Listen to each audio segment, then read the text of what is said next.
Ever feel like the universe is sending you a not-so-subtle message? Like maybe it's time to get your metaphorical house in order. Hmm, Well, today's deep dive is all about that cosmic nudge. okay. We're talking Sade Sati. A concept from Vedic astrology. Right. And get this, our source material describes it as a crucible for the soul. Intense, right. Yeah. What's the deal with this cosmic crucible? In essence, Sade Sati. Literally 7.5.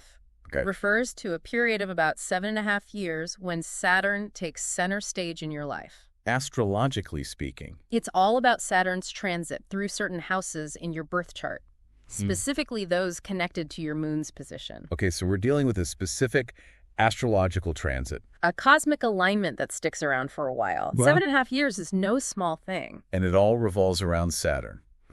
Which, let's face it, Isn't exactly known for its beachy vacation vibes. right, Saturn often gets pegged as the cosmic killjoy. In Vedic astrology, it's often seen as the strict teacher. The one doling out tough love through challenges and obstacles. And honestly, the way Sade Sati is often talked about. You can see why. Words like apprehension, obstacles, even upheavals get thrown around. Yeah, upheaval isn't exactly music to my ears. But I have a feeling there's more to this story than just cosmic doom and gloom, right? Right. What does our source say about that?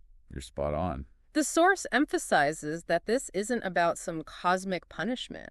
It's more about karmic reckoning, Okay. a time to address anything we might have swept under the rug.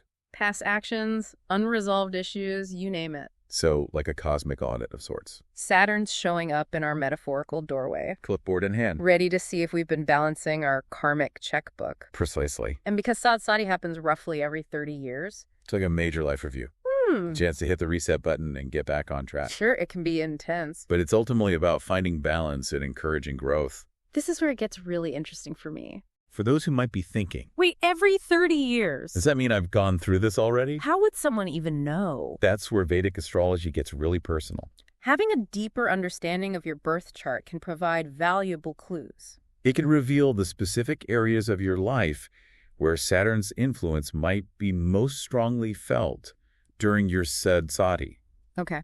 For example, if Saturn is transiting the house related to your career. That might be a time of major shifts or challenges at work. On the other hand, if it's transiting the house related to relationships. You might find yourself reassessing your partnerships or facing some uncomfortable truths about your communication patterns. Okay, that makes a lot of sense. But I can already hear some of our listeners thinking, wait, if Saturn's influence is so prominent during this transit, Does that mean things are just going to be rough for 7.5 years? that sounds a bit daunting, It's true that Saturn's energy can feel heavy. especially during this transit. But remember, it's ultimately about building a stronger foundation for the future. Think of it like renovating a house. It's messy, It's disruptive. but in the end, you have something more beautiful and functional. I love that analogy. Instead of dreading the construction, We can focus on the end result. a more solid, stable version of ourselves in our lives. That makes this cosmic audit feel a little less intimidating and a lot more exciting. At least for me. But what about those times when it feels really tough? Are there ways to navigate this period with a bit more grace? Absolutely. One of the most powerful things you can do is cultivate patience and self-compassion. Saturn's transit through these houses can bring delays, setbacks, and unexpected obstacles. It's easy to get discouraged, so it's essential to be kind to yourself during this process. Remember, this isn't about judging yourself harshly. But about learning and growing. It's a marathon, not a sprint. So, cutting ourselves some slack, And remembering that it's okay if things aren't perfect. especially during this period. Exactly. And just like with a marathon, pacing yourself. Setting realistic expectations. And celebrating small victories along the way can make all the difference. That's such an important reminder. It's easy to get caught up in the hustle mentality and forget to acknowledge our progress. But we also have to remember that astrology isn't about predicting the future with absolute certainty, right? It's about understanding cosmic influences and using that knowledge to make more conscious choices. Absolutely. We always have free will. While Sade Sati presents specific challenges, It doesn't dictate the outcome of our lives how we respond to these challenges, the choices we make, and the attitude we cultivate. these all play a significant role in shaping our experience. You've hit the nail on the head. Going back to that cosmic audit analogy, It's not about changing past transactions, but about how we manage our accounts going forward. Oh. And that's where those Vedic remedies come in. Okay. Our source mentions things like gemstones, Charity work? even chanting mantras. Okay, I have to admit, whenever I hear about these kinds of remedies... It always feels a little woo-woo to me. Like, how can wearing a specific gemstone really shift things during such a potent astrological transit? I hear you. It's easy to be skeptical, But think of these remedies not as magical solutions. but as tools to support the internal work. It's kind of like you wouldn't show up to a marathon without proper training and gear. Right. These remedies are like your training plan and your running shoes. They help you show up more prepared and resourced for the journey ahead, I like that.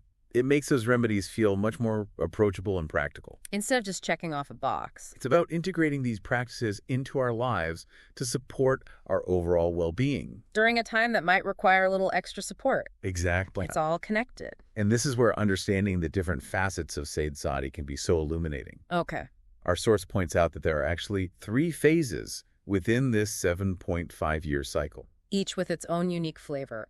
Oh, wow. Phases within phases. This cosmic audit is getting pretty intricate. What can you tell us about these different phases? Oh, the first phase, known as the rising phase. Is when Saturn first enters the house before your moon sign. Okay. Our source describes it as a time when the energy of Saturn is slowly building. Like the rumble before a storm. You might start to feel the pressure, notice themes of responsibility and discipline emerging. Maybe even question some long-held beliefs. Okay, so a time of preparation and maybe a little introspection. Like Saturn's giving us a heads up that things are about to get real. What about the second phase? The second phase is when Saturn directly transits over your natal moon. And this is considered the most intense period of Sade Sati. Remember the crucible for the soul our source mentioned earlier. This phase is... It's a time of deep transformation where you might face challenges related to your emotions, your sense of security. even your core identity.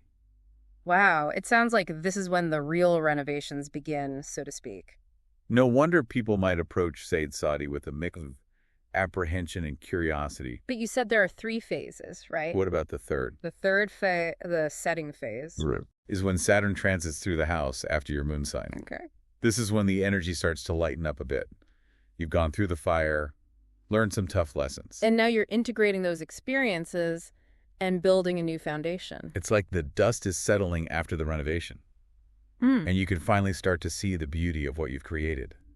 So if the second phase is the crucible, The third phase is more like the phoenix rising moment. you're emerging from the challenges stronger and wiser than before. That's a great way to put it. It's important to remember that even though these phases have different qualities, The overall theme of Sade Sati remains consistent. Growth, transformation, and aligning with your true purpose. that makes sense. It's not about trying to avoid the challenges or wish them away. But about understanding the different stages of the journey and using those experiences to evolve and grow. Precisely. And that brings us to a crucial point our source makes about the role of free will during this transit. It's not about being a passive passenger, but about actively participating in the process. So even though Saturn's influence is strong during Sade Sati, We still have agency in how we navigate those experiences. it's not a predetermined fate. Exactly. Imagine you're on a sailboat in the middle of a storm. The storm, in this case, represents the challenges of Sade Sati. You can't control the wind or the waves, but you can adjust your sails, steer the ship. And ultimately decide how you're going to weather the storm. That's a powerful analogy. So it's less about being afraid of the storm and more about learning how to navigate it skillfully. But let's be real, even with the best navigation skills, storms can be scary. What advice does our source offer for those moments when we might be feeling overwhelmed or discouraged? One thing the source emphasizes is the importance of remembering that you're not alone in this. Everyone experiences Sade Sati at some point in their lives. It's a universal transit, a shared human experience. That's so true. Sometimes just knowing that others have weathered similar storms can be incredibly comforting. It's like, okay, I can get through this too. Is there anything else our source mentions that might offer support during those tough times? This is where it gets really interesting. The source emphasizes the importance of leaning into spiritual practices during Sade Sati, not just as rituals, but as ways to connect with something larger than yourself. It talks about how these practices can offer solace guidance and a sense of perspective during challenging times. I love that. It's like instead of getting lost in the weeds of our worries, we can use these practices to elevate our perspective and tap into a sense of peace and connection. Our source wouldn't happen to offer any specific examples, would it? It does. It actually mentions that practices involving gratitude can be particularly potent during this time. It highlights the power of focusing on what we do have, even amidst challenges, as a way to shift our energy and cultivate a more positive outlook. It's amazing how something as simple as gratitude can be so transformative, right? It's like even when Saturn's giving us the side eye, we can still find things to appreciate and be thankful for. Precisely. And, when we talk about gratitude, it's not about ignoring the challenges, but about finding those glimmers of light even in the midst of difficulty.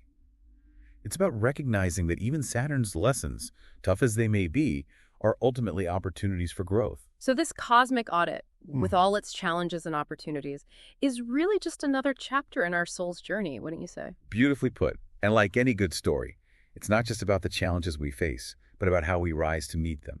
It's about the courage we find, the lessons we learn, and the wisdom we cultivate along the way. This has been such an insightful deep dive. We've explored the ins and outs of Sade Sati, from its astrological significance to its transformative potential. We've unpacked this idea of a cosmic audit, reframed challenges as opportunities for growth, and even learned about practices like gratitude that can help us navigate this period with more grace and ease. It's been a pleasure exploring this with you. Remember, knowledge is empowering. By understanding these cosmic influences, we can approach them with more awareness, intention, and even a sense of adventure. I love that. It's like, instead of feeling Saturn's arrival, we can roll out the cosmic welcome mat, maybe with a gratitude journal and some comfy meditation cushions on the side. Thanks for joining us on this fascinating deep dive, everyone. We'll see you next time for another exploration into the mysteries of the universe and ourselves.